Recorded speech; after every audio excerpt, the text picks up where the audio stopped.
ଏଇନେ କଣି ଦେଲେ ନିଅଣ୍ଟ ପଡ଼ିପାରେ ନହେଲେ ପୁରା ଶୁଖିଯିବ ନହେଲେ କାହାକୁ କେମିତି ଲାଗି ତଳେ ପଡ଼ିଯିବ। ହାଇ ସାଙ୍ଗମାନେ ଆମ ନ୍ୟୁ ବ୍ଲଗ୍କୁ ପୁଣି ଥରେ ଆପଣଙ୍କୁ ସ୍ୱାଗତ ଜଣାଉଛୁ। ସାଙ୍ଗମାନେ ଫାଇନାଲି ତ ସାଙ୍ଗମାନେ ଦେଖିପାରୁଥିବେ ଏଠି ଆମର ଖୁଦ ଅଛି, ଖୁଦ ମଧ୍ୟ ସରିଲାନି। ତ ଦାନାର ଅଭାବ, ଖୁଦର ଅଭାବ, ତେଣୁକରି ମୁଁ ଆଜି ମାନେ ମନ କଲି ଯେ ଚାଲନ୍ତୁ ଯିବା ଭାବୁ ଟିକେ ବୁଲିବାକୁ ଆଉ ଖୁଦ ଟିକେ କେଉଁଠି ମିଳିବ ଯାଇକି ସଂଗ୍ରହ କରି ଆଣିବା। ଦେଖିବା ସବୁ ଡାବା ଖାଲି ଅଛି, ମାନେ ସବୁ ଢଳେଇ ହେଇଛନ୍ତି। ଆଉ ଏଠି ଆମର ଦାନା ମଧ୍ୟ କମ୍ ଅଛି, ଏଇଟା ଟିକେ ଅଧ କିଲୋ ହେବ ଆଉ ଦାନା ମଧ୍ୟ କମ୍ ଅଛି। ତ ଚାଲନ୍ତୁ ଯିବା ବାହାରିବା ଆଉ ଖୁଦ ଆଣିବା ପାଇଁ ଚାଲନ୍ତୁ ଯିବା ଏବେ। ମାନେ ଏବେ ଆମ ଗାଁ ପାଖରୁ କିଛି ଦୂର, ମାନେ ଆମ ଯେଉଁ ପାଖରୁ ଯେଉଁ ପେଣ୍ଠ ଗୋଟେ ବଡ଼ ମେଲ ଅଛି ସେଠି ଟିକେ ବୁଝାବୁଝି କରି ଆସିବା। ଆଜି ମିଳିବନି ମୋତେ ଡାଉଟ୍, କାହିଁକିନା ଆଜି ଆମର ସଂକ୍ରାନ୍ତି ରହୁଛି। ତ ଡାଉଟ୍ ଚାଲନ୍ତୁ ଫିର୍ ବି ଯାଇକି ପଚାରିକି ଆସିବା କ'ଣ ହେଉଛି କ'ଣ ନାହିଁ।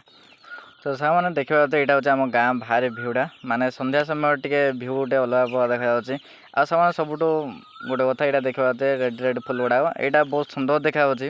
ମାନେ ଆଗ ସମୟରେ ମାନେ କିଛି ବର୍ଷ ତଳର କଥା, ଆମ ରୋଡ଼ ସାଇଡ଼୍ ଗୁଡ଼ାରେ ଏଗୁଡ଼ା ବେଶୀ ଥିବାର ମାନେ ବହୁତ ସୁନ୍ଦର ଦେଖାଯାଏ। ଆଉ ଆର ବାଘ ଛେଳି ଟାଇପ୍ର ଆମେ କାଟିକି ଲଢ଼େଇ କରିବାର ସେତେବେଳେ ଗୋଟେ ମଜା କିଛି ଅଲଗା ଥିଲା। କିନ୍ତୁ ଏବେ ଆଉ ସେ ଗେମ୍ କିଏ ଖେଳୁନାହାନ୍ତି।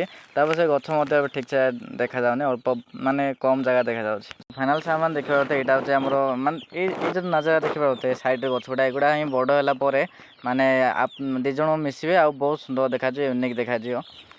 ଏବେ ଟିକେ ଛୋଟ ହେଇଛନ୍ତି ଏମିତି ସାଇଡ଼୍ରେ ଗଛ ଗୁଡ଼ା ଲାଗିଥାଉଛି, କିଛି ଲୋକ ତ ହାଣି ଦେଉଛନ୍ତି, ସେମାନଙ୍କ କିଛି କହିହେଉନି। ଆଉ ଯାହା ମାନେ ନିଜେ ରଖିବା ମାନେ ଜାଣିବା କଥା, ସେମିତି କିଛି ଲୋକ ହାଣିକି ନେଇଯାଉଛନ୍ତି। ଏପଟେ ଆଉ ଗୋଟେ ଭଲ ଅଛି ଦେଖିବାକୁ, ଆମ ସେପଟେ ହାଣିକି ନେଇଯାଉଛନ୍ତି।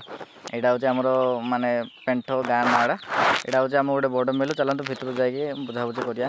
ଦେଖିବା ଏଠି ଭିତରେ କେହି ନାହାନ୍ତି ବୋଧେ, ସେଠି କିଏ ଡାକୁଛି ବୋଧେ ସେଠି। ଚାଲନ୍ତୁ ତାଙ୍କ ପାଖକୁ ଟିକେ ଯିବା। ହଁ ଯାଇଛନ୍ତି। ତ ମୋ ସାର୍ କହୁଛନ୍ତି ଯେ ଏଠି ଯେଉଁ ଡ୍ରାଇଭର ଅଛନ୍ତି ସେ ଗାଁ ଭିତରକୁ ଯାଇଛନ୍ତି। ଆଉ ଏଠି ଦେଖିବ ସେ ଧୁବ ଗଣୁଛନ୍ତି। ଆଉ ମୋ ଦାନା ବିଷୟରେ ସେଠି ସେ ଖୁଦ ବିଷୟରେ ପଚାରିଲି, ତ ସେ କହୁଛନ୍ତି ଯେ ଆଜି ତ ସଂକ୍ରାନ୍ତି ଏଇଟା ମିଳିବନି, ଦୁଇରେ ଦାନା ଖୁଦ ମଧ୍ୟ ଦିଆଯାଏନି।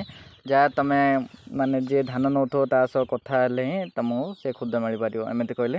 ନଚେତ ଆଉ ଗୋଟେ ଗାଁ ପାଖ ମାନେ ଏଠୁ କିଛି 10 କିଲୋମିଟର ସେ ପାଖକୁ ଗଲେ ଖୁଦ ମିଳିବାର ସମ୍ଭାବନା ଅଛି। ତ ତାଙ୍କଠୁ ମୁଁ ଏହା ଶୁଣିକି ମୁଁ ସିଧା ବାହାରିଗଲି ଆମ ଗାଁକୁ, କାହିଁକିନା ଭାଇ ସେଠିକି ଯିବୁ, ସେଠି ଯଦି ମନା କରିଦେ ଏମିତି ହିଁ ତାହେଲେ ଯିବାର ପୁରା ବୃଥା ହେଇଯିବ। ତ ସାଙ୍ଗମାନେ ଆମେ କାଲି ବାହାରିବା ଖୁଦ ଆଣିବା ପାଇଁ। ତ ଆଜି ତ କିଛି ହେଇପାରିଲାନି, ଆଜି ପୁରା ବହୁତ ନିରାଶ। ଚାଲନ୍ତୁ ପୁଣି ଆମେ ଏମିତି କିଛି ନୂଆ ଭିଡ଼ିଓ ମିଶିବା। ରହିଲି, ଧନ୍ୟବାଦ।